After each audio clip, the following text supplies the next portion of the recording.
नमस्कार दोस्तों, हिंदी बुक के एक और नए एपिसोड में आपका स्वागत है। कब्रिस्तान की कहानी। मनोहर का घर पुराने कब्रिस्तान के पीछे था और उसके घर के छत से वह कब्रिस्तान अच्छे से दिखता था। वह रोज उस कब्रिस्तान को पार करके ही अपने काम पर जाता था। मनोहर के दो बच्चे थे और दोनों बच्चे बड़े ही शैतान थे। बड़े बेटे का नाम रॉकी और छोटे बेटे का नाम विकी था। एक बार गर्मी की छुट्टियों में रॉकी और विकी की बहन सोनिया भी आई हुई थी। तीनों मिलकर रात के लगभग 12 बजे एक रूम में ट्रूथ और डेयर खेल रहे थे। रॉकी सोनिया से पूछता है कि तुम ट्रूथ लोगी या डेयर। सोनिया डेयर लेती है और पूछी है कि तुम लोग कुछ खतरनाक करने के लिए तो नहीं कहोगे ना। रॉकी, ये हुई ना बात, तो जाओ अब छत पर से घूम करके आओ और छत पर रखे गमले में से फूल तोड़कर लाना होगा, तभी हमें पता चलेगा कि तुम छत पर से आई हो। सोनिया, छत पर से तो कब्रिस्तान दिखता है। नहीं, मैं नहीं जाऊंगी। रॉकी और विकी दोनों सोनिया को छत पर जाने के लिए जबरदस्ती बोलते हैं। सोनिया छत पर जाती है और जैसे ही गमले में लगे फूल की तरफ बढ़ती है, तभी उसकी नजर कब्रिस्तान की ओर पड़ती है। कब्रिस्तान में एक बड़ा सा सूखा पेड़ होता है। वह देखती है कि उस पेड़ पर एक सर कटी हुई उल्टी लाश लटक रही होती है।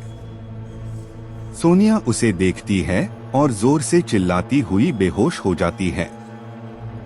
फिर जब सोनिया बहुत देर तक छत पर से नहीं लौटती है, तो रॉकी और विकी दोनों डर जाते हैं और वह छत पर जाकर के देखते हैं तो पाते हैं कि सोनिया बेहोश पड़ी है। वो तुरंत मनोहर को बुलाते हैं और सारी बात बताते हैं।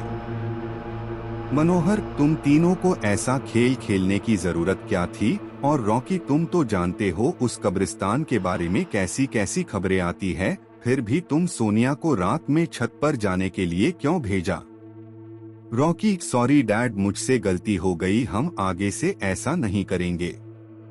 मनोहर, और फिर कभी दोबारा ऐसा काम किया तो तुम दोनों को उसी कब्रिस्तान में छोड़ आऊंगा।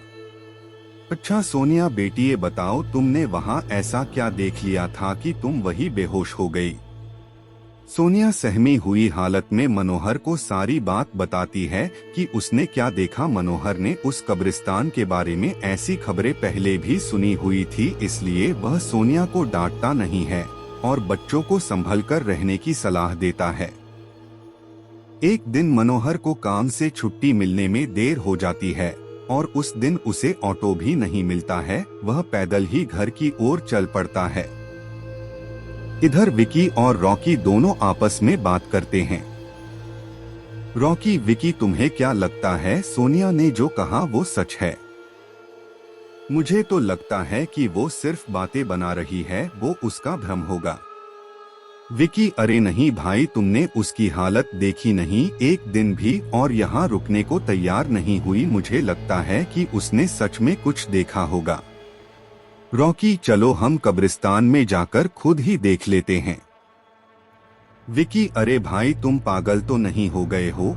मुझे अपनी जान बहुत प्यारी है, मैं कहीं नहीं जाऊंगा और तुम भी मत जाओ। विकी के मना करने के बावजूद रॉकी नहीं मानता है और वह अकेले ही कब्रिस्तान की ओर चल देता है। कब्रिस्तान का दरवाजा खोलता है और अंदर चला जाता है। वह उस पेड़ की ओर भी देखता है जिस पर सोनिया को सर कटी हुई उल्टी लाश दिखी थी।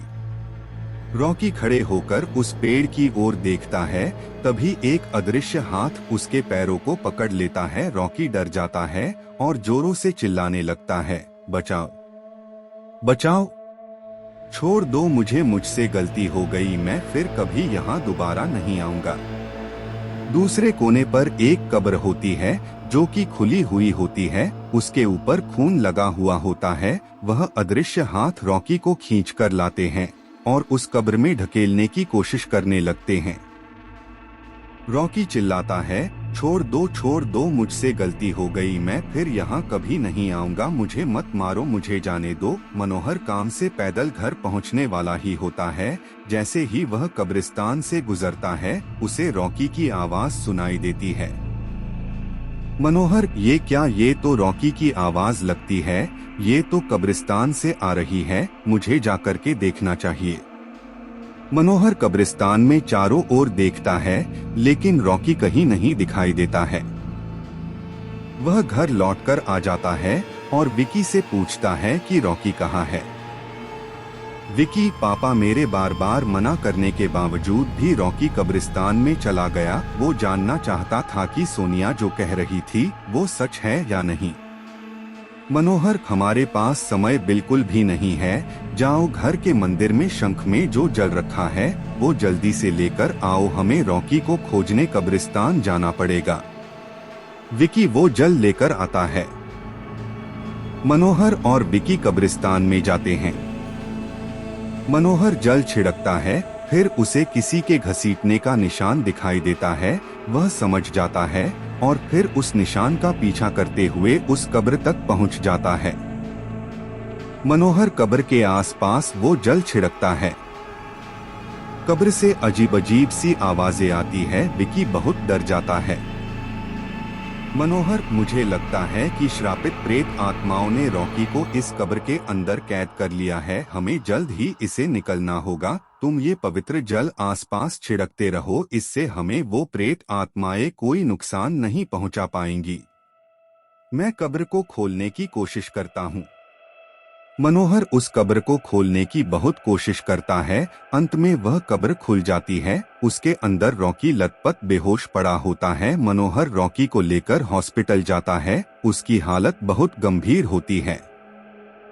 उस दिन के बाद मनोहर उस घर को छोड़कर शहर से दूर एक दूसरे घर में अपने पूरे परिवार के साथ रहने चला जाता है। उम्मीद है आपको वीडियो पसंद आया होगा। वीडियो को लाइक और चैनल सब्सक्राइब करना न भूले। मिलते हैं अगले एपिसोड में। धन्यवाद।